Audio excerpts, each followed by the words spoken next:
Well, welcome to your final week in review. Hey, in this video, I want to make a couple of observations. The first one is on your practicum presentations.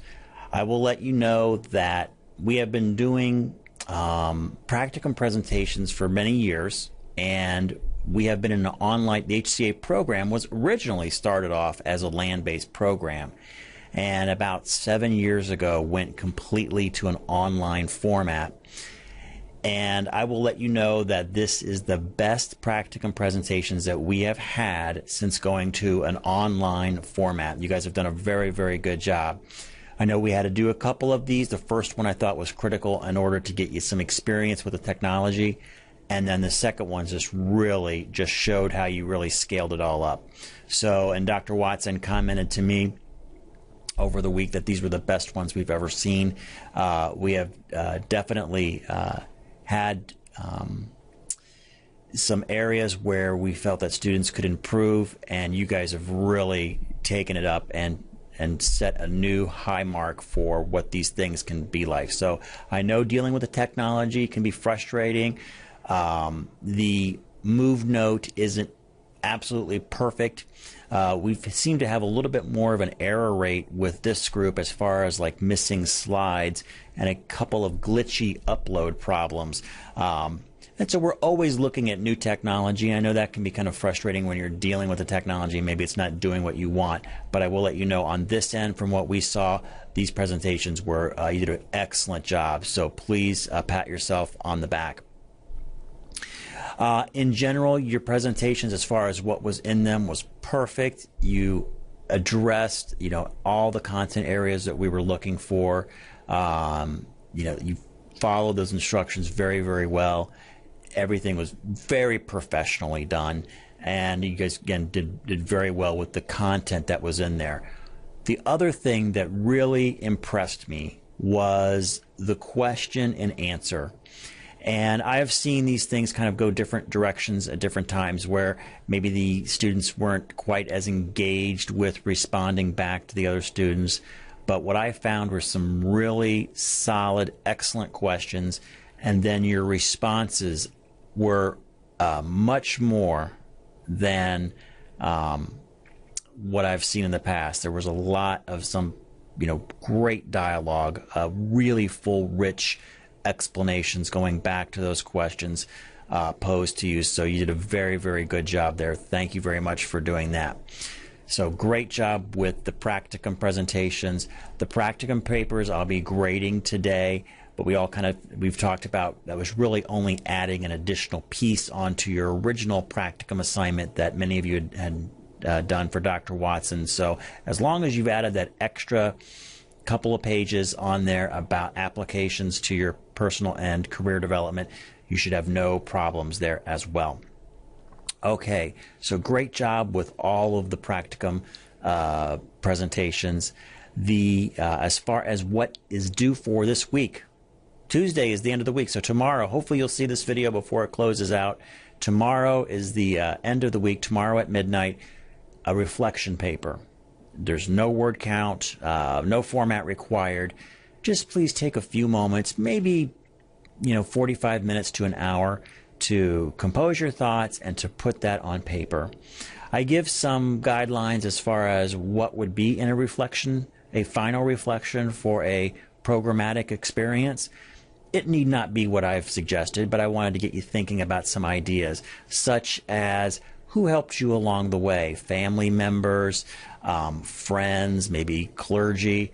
I know that this can be a challenge as you go through a program.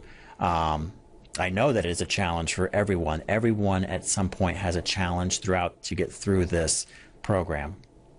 How did you surmount those challenges?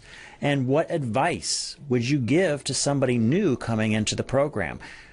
If you remember, there is a class that all students are required to take at the very beginning. And we do pass along that information, and it surprises me. Every time we ask that question, we learn something new, a new idea or strategy or recommendation that can lead to some students' success. What worked for you, may not work for 19 other people, but may work for that 20th person and may make may make all the difference in the world in them completing the program. So please, share that information, and then we will pass that along to the next generation coming through the Healthcare Administration program. But again, the reflection paper is for you. Your thoughts on the program, again, you can take it any direction you like, but we do remember that final assignment is due by Tuesday at midnight. We want everything done so you are prepared to graduate on Friday. And with that, please, I know the past couple of weeks I've been talking about celebration and time to realize your accomplishment. I'm going to echo those comments once more. This is a tremendous accomplishment. If you look at the statistics, of how many people achieve a degree, an associate's degree, and then moving on a baccalaureate degree, the percentages get smaller and smaller. So you are really a part of a kind of an elite group as you move forward in your moving up that academic ladder. And with that, the baccalaureate degree can now open up new opportunities to you. So please, we've kind of looked at some of those other opportunities. Use that, the future proofing, the career workbook. Look through that to kind of expand how you can leverage your degree out into the market. And you'll find that, again, there'll be many more avenues will be open to you now that you have a baccalaureate degree. And again, just separating yourself from others as you kind of move forward. Again, the challenges of this degree, I know, were many. And there were, I'm sure, many late nights with the laptop, working alone, after you've put the kids to bed, or I know some of you have children, some of you are taking care of your parents, you're working full time, and yet you're continuing to go to school. And it's hard to balance all of that. And I know it's been a challenge, again, for all of you at some point or another. I've been there myself and know it's very, very difficult. So do, again, celebrate your accomplishment. It is truly an achievement that I am in awe of every year when I see folks that have made this level. And not all of, there were students that you started the program with.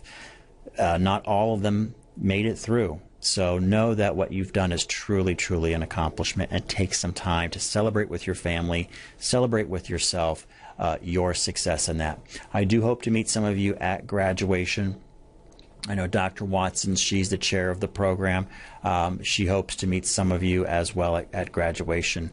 And I hope you are able to participate in that commencement. It's a very wonderful kind of once-in-a-lifetime activity. But if you can't, I know for logistics, some of you could not be here for graduation this Friday, and some of you have some work obligations, could not be here. Again, please try to take some time out for yourself and design your own commencement ceremony so you can, again, celebrate your success. And then some final closing comments. Never hesitate to contact any of your faculty members, to contact myself or Dr. Watson as you go forward in your careers. If you have any questions, maybe you need something from us. Often I have students who contact me. We talk about going on to graduate school. What kind of degree should I get? Should I get an MBA? Should I get a master's in healthcare administration, or should I even get one? We'll talk about that. If you're just looking for someone to bounce some ideas off of, please don't hesitate to contact me in the future. Or if you need a letter of reference, feel free to contact your faculty members, contact myself. Be happy to provide an academic letter of reference, especially if you're going on to graduate school, which I've already done a few of those for this coming group. I know some of you are going on to grad school, so that's exciting. But maybe the time is not right. It's not always right for everybody to move on to graduate school, and when you do, and the timing to do that. So, but when that time does come for you, again, don't hesitate to give myself, contact me. I'd be happy to do an academic letter of recommendation. Excellent. Well, Again, thank you for being in this course. I think it's a wonderful experience being able to take everything that you've learned and apply it to many case studies, to apply it to reflections, and then to talk about your practical experiences. So I really enjoy teaching the capstone courses because it basically ties everything all together. So thank you for allowing me to be your instructor for this course. And if there's anything, again, I can do for you, please don't hesitate to contact me. And always wishing you all the best as you go forward in your careers and your life. Thank you.